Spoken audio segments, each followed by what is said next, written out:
right. Think about ready to record. I'm on lunch break here, just chilling in the parking lot. It's really tempting not to eat this food, but I stopped to record, and I was going to follow up on the previous few videos in the car here on the corporation state and life as an life as an American in America with our way of life, which is also our social activities, which is also our family structure, which is our business structure, which is our way of life, which is pursuing money or trying to find money or create money or pull it out of thin air or scam people or lie to people or whatever it is we do. It's always about the money, right?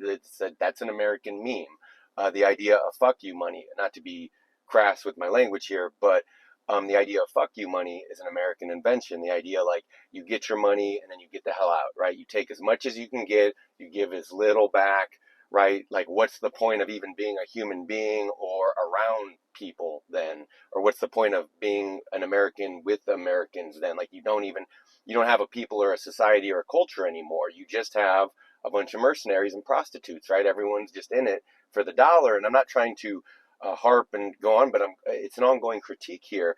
And, and I was thinking about, this is about class and style in America, and there's still a lot to say on it.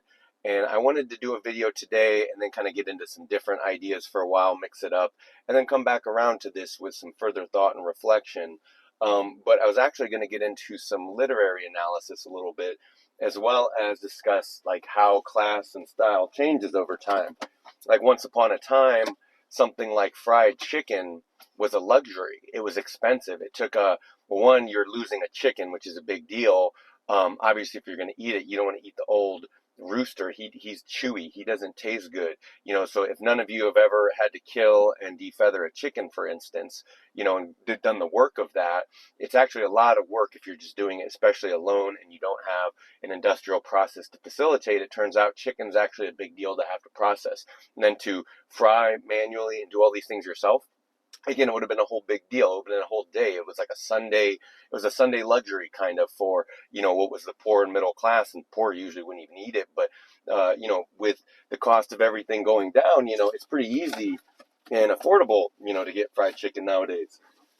There's a napkin here. But what I was going to do is, excuse me. Oh man, that's good.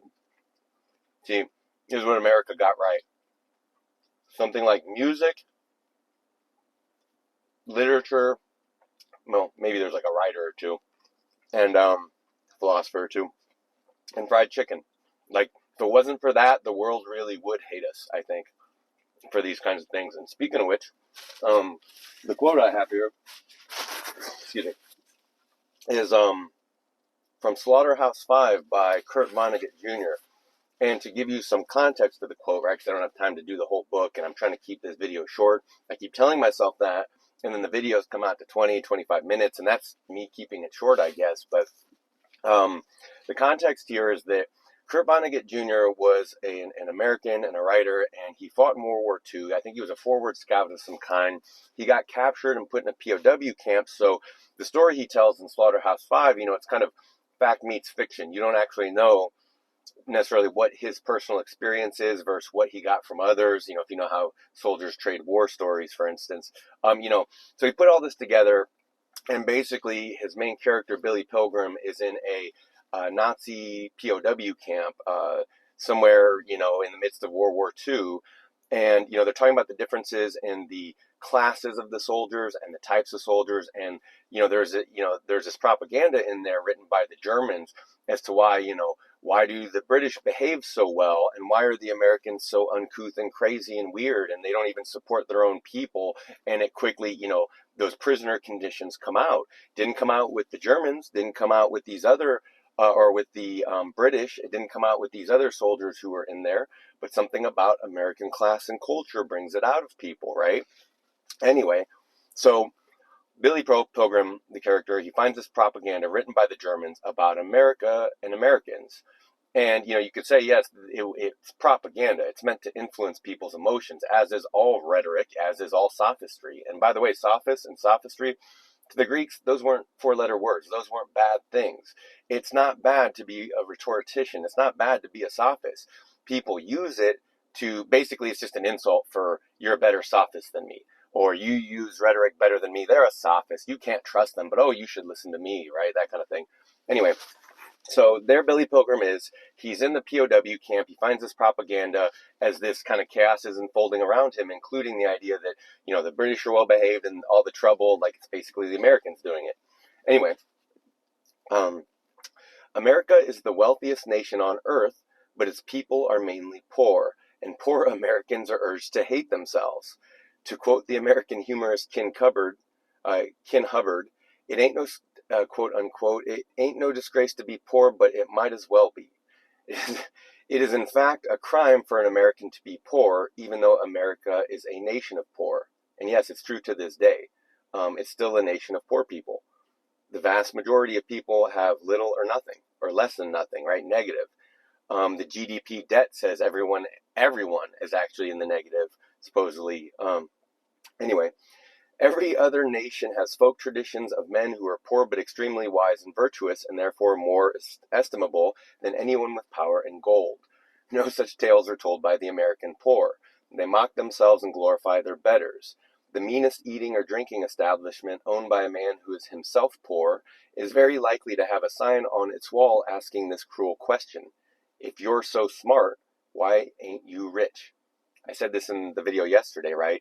Thinking, almost like real thinking, doesn't belong in America, because it's like unless it can like just tweak the factory, make it run more efficiently, it generally just doesn't belong outside a narrow scope, which is then subservient to systems and the institution itself, from school to the government to the military. It's all tied because it's all regulated. So no one actually owns anything, including their own work and thinking. If you think too much, the government will check you out, right? Ask any scientist in this nation who's tried to work within the system to get research grants, and it's a nightmare, really. And it's not set up to help people. It's not set up to foster genius or to help geniuses. It's not designed even to find discovery, because discovery is disruptive to the existing business models. But if you can improve what already exists, that's better, or just clone it to death. Anyway, getting off track here. Mock themselves and glorify their betters. Blah, blah. If you're so smart, why ain't you rich? Yep. No, well, because thinking isn't generally how you make money here. It's repetition, right? It's brainless repetition. Anyway, there will also be an American flag with no larger than a child's hand glued to a lollipop stick and flying from the cash register, right? Abortions for some, tiny American flags for everyone else, right? Coke or Pepsi. Manufactured consent, there was never any consent. Two choices is not a choice. But, that's what you get. That's what we get. That's what we have. The fried chicken is really good, though. Shoot.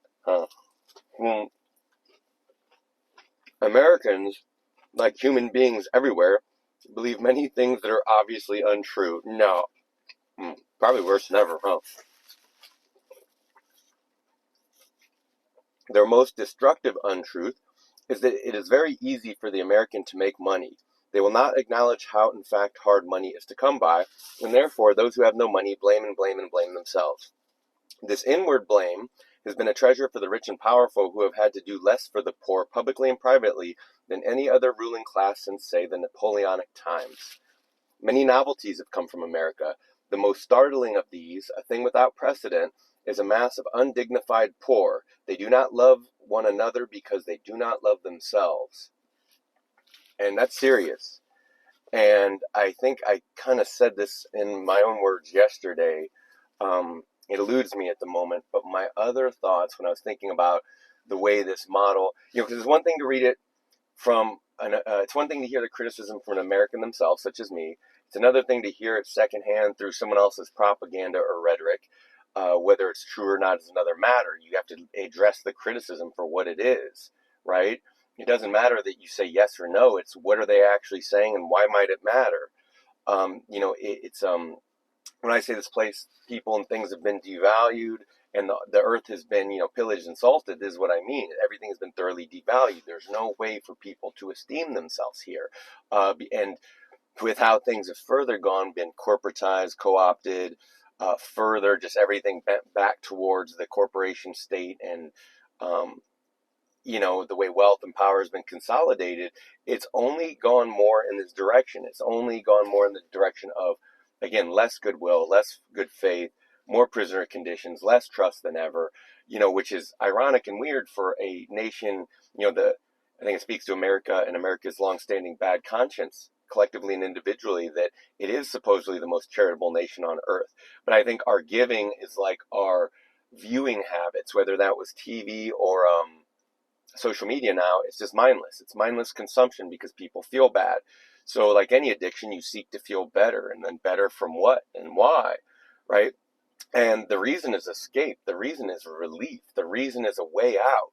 And then you go, way out, what's so bad? And it's like, yeah, because a nihilistic, hedonic culture where no one values themselves and one another and is not raised or given to an environment that even allows or fosters such behavior, right? Because this is what I'm saying about when I say insane people don't realize they're insane. This is what I mean is that, they have no other context upon which to work or operate anyway. So they just assume their reality is the only reality, when everything about the modern world is just borrowed from the old world and then figured out how to be monetized. And by the old world, I just mean things that humanity has always valued, like culture and art and family and people, but it's not enough to have these things. You got to monetize it and then enslave it to a state, right? And that's where the debt comes from. And a lot of you with student debt, well, there's a lot of trouble there. There's a lot of trouble, period, in this country, and our spending habits and our debt for a system that doesn't even promote or help the people that it takes their money from, mainly, other than just the bare minimum of, the message seems to be clear, like, don't bother us. You're fortunate to survive day to day. Like you feel fortunate to be here, that no one's like kicking you off your land at this moment, right? Maybe not, maybe tomorrow, maybe not today. But no one's bothering you now. Okay. Right, that America thinks that is doing you a favor. The America or American thinks they're doing you a favor when they want to take your money. When they like the oldest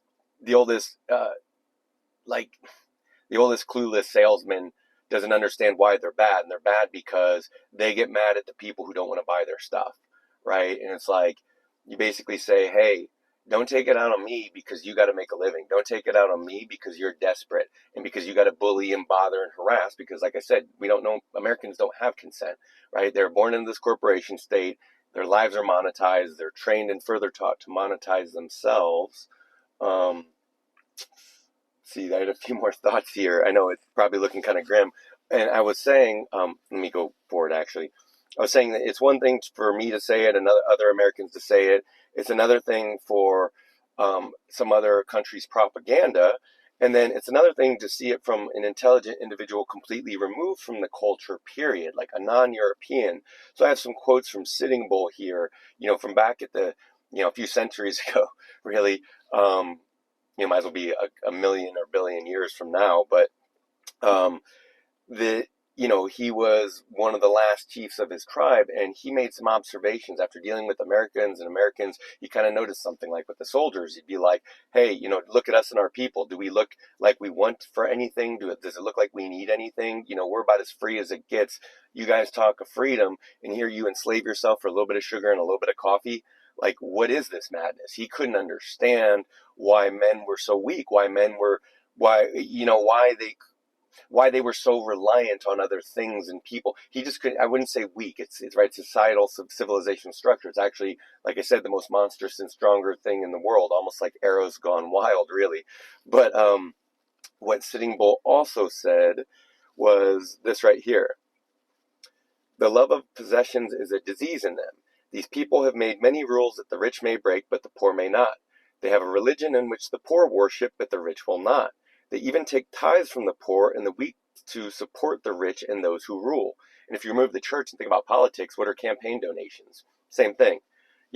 Why it's kind of brilliant, right? You're the richest, most powerful people in the world, and then you figure out how to create a cattle class of consumers that you feed on, right? So I know there's a lot of criticism between the upper and lower middle classes, the almost non-existent middle class, because they got themselves killed basically, and then a bunch of other crazy people stepped in and kind of saw, right, that like people have seen this in recent years, the death of the humanities in school, right? So with that was this like, oh, patriarchy, and we're going to fight the power, and and then the system is like, oh, you got us. Here's some human resources jobs and some more double speak and, low rent, low class, double speak and double think here, occupy yourselves, write stupid papers no one cares about or is going to read, right? Waste, spend hundreds of thousands of dollars, like, and chain yourself with student debt to write gibberish. That's what a lot of that stuff, it winds up being.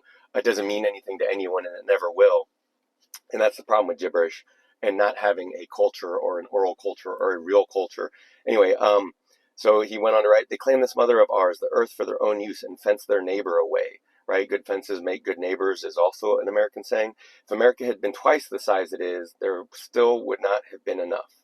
And I'm going to repeat that, right? Because it's kind of astounding to see that like 100, 200 years ago, you can listen to someone say, hey, let me tell you about you. Let me tell you about you people and your way of life, right? If America had been twice the size it is, because I want people to remember this, especially in the days, weeks, months, years to come, even if America had been twice the size it is, there still would not have been enough. Because do you think they would have shared it? Do you think anyone, would they have changed the factory farm model? No, it just would have been twice as much for them, and then twice as much as less as for everyone else. Hey, instead of having nothing, you could have double the nothing, right? That's something. Hey, that's the double speak. It's almost like it could be a slogan from Brave New World, right? If you come here to tell us lies, but we don't want to hear them, well, that too. What else does he say? Look at me. See, it's mainly that.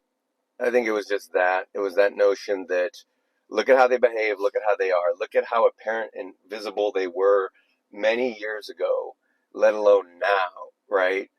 I'm not trying to, I'm not, like I said before, I'm not going to repeat these criticisms over and over, though it's inevitable they'll come up for context and for teaching new people, telling new people, sharing with others. But basically, yes, the corporation state has gutted the people and their minds and their culture and their way of life, and there's not much left. But, art was like, there's never been a copyright to an artist, for instance, right? It's never been, like, no artist has ever cared before. Like, no artist has ever gone to school to be an artist. Okay, there's number one.